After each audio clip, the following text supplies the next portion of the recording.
Welcome back for understanding strategy NEET for this year NEET exam.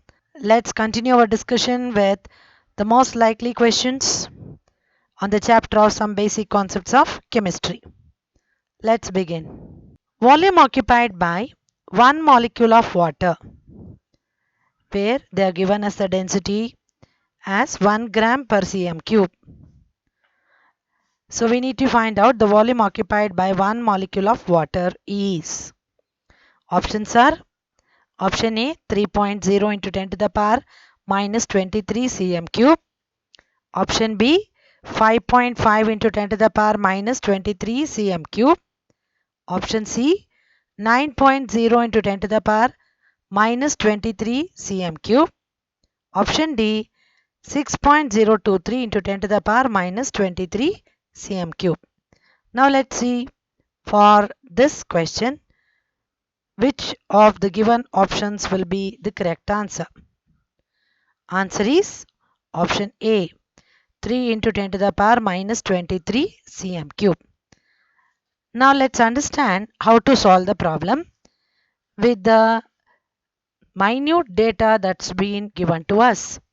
Here volume occupied by one molecule of water is, wherein density is given. We know that density is mass by volume.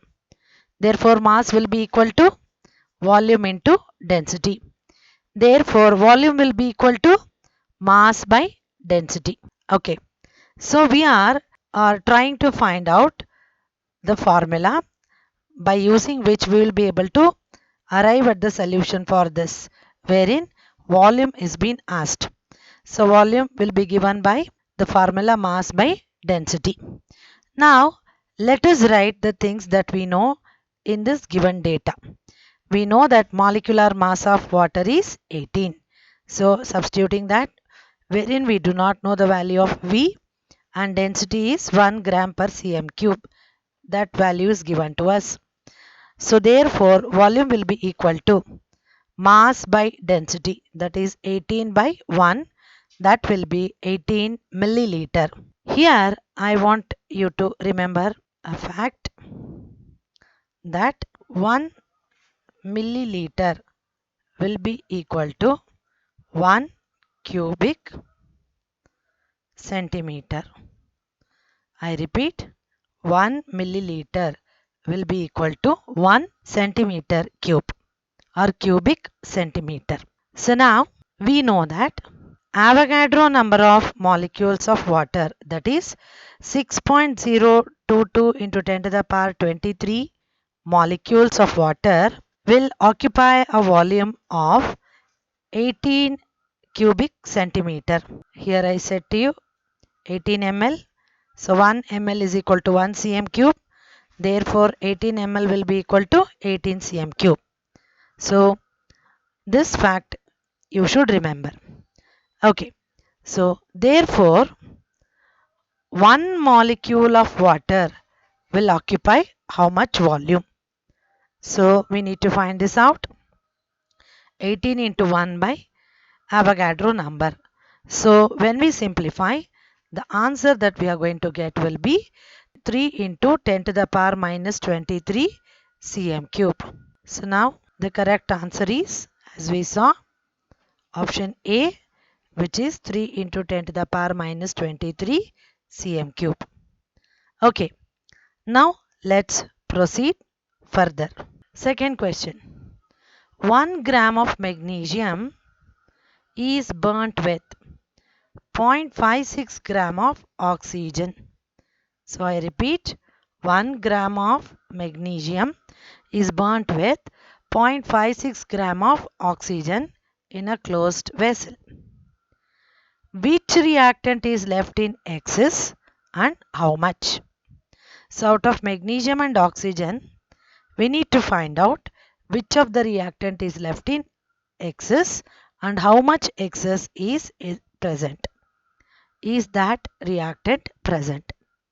So for us, the associated data given is atomic weight of magnesium is 24 and that of oxygen is 16. So this much is the data given to us. Now let's look into the options. Option A, magnesium is left in excess and to the tune of 0.16 grams. Or is it oxygen to the tune of 116 grams? Or again, is it magnesium which is left in excess to the tune of 0.44 grams? Or is it oxygen which is in excess to the tune of 0.28 grams? Now let's look into the answer for this. Answer is option A. Magnesium is left in excess to the tune of 0.16 gram. Now let's see how we arrive at this answer. It's bit lengthy but quite easy. Let's learn this. So now it's clearly indicated that magnesium is burnt with oxygen. So you need to write that equation. We know that magnesium, when it burns with oxygen, the product formed will be magnesium oxide. So the equation will be Mg plus half O2 giving MgO. Now what is the initial quantity that's been given according to the problem? The initial quantity is 1 gram of magnesium is burnt with 0.56 gram of oxygen. So now let us find out the moles of magnesium and the oxygen that's been reacted. So to find that, we know how will you calculate the moles. What is the formula to calculate moles? Moles will be equal to given mass, that is W, by molecular mass, that is M. W by M. So now the given mass here is 1 gram, and here instead of molecular mass it is atomic mass. So 1 by 24. So the value will be, upon simplifying, we are going to get the answer as 0.0416 mole. Similarly, on finding out the moles of oxygen, that is given mass 0.56 divided by O2. So you're going to take the molecular mass. So that is 32. The answer will be 0.0715 moles. So initially you know the product quantity will be 0. So let's not focus our attention here only to the reactant side. Let's keep our attention focused. So now we have arrived at the answer of number of moles of magnesium and oxygen. So with this we come to know that the mole ratio of magnesium to oxygen is 2:1. That means 2 moles of magnesium reacts with 1 mole of oxygen. So here is our focus point. 2 moles of magnesium reacts with 1 mole of oxygen. That means if 1 is equal to 2, then 0.0715 mole of oxygen will be equal to 2 times this will be the moles of magnesium. So when we multiply 0.0715 mole into 2, the value we will be getting is 0.035 moles. So this much of magnesium will be reacting with 0.0175 moles of oxygen. So now next point we need to find is mass of magnesium that reacts is given by the formula mass is equal to moles into molar mass.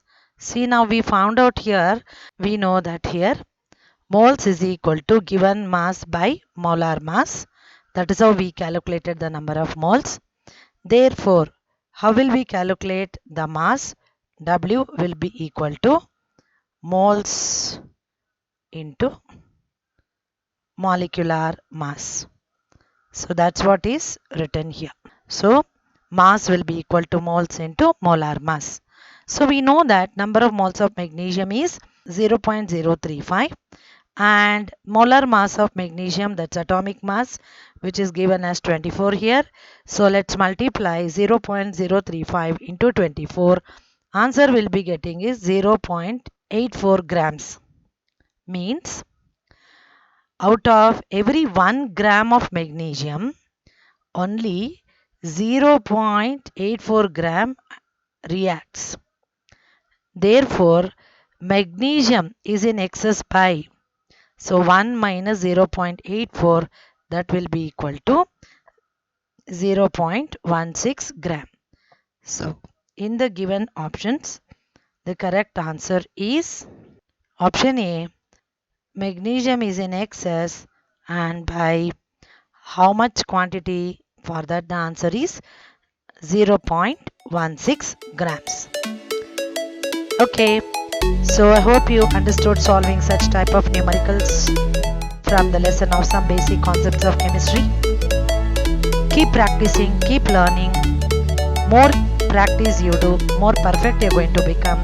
So the moment you look at the questions in the NEET exam, you'll feel so very comfortable to answer all of the questions. Wish you all the best.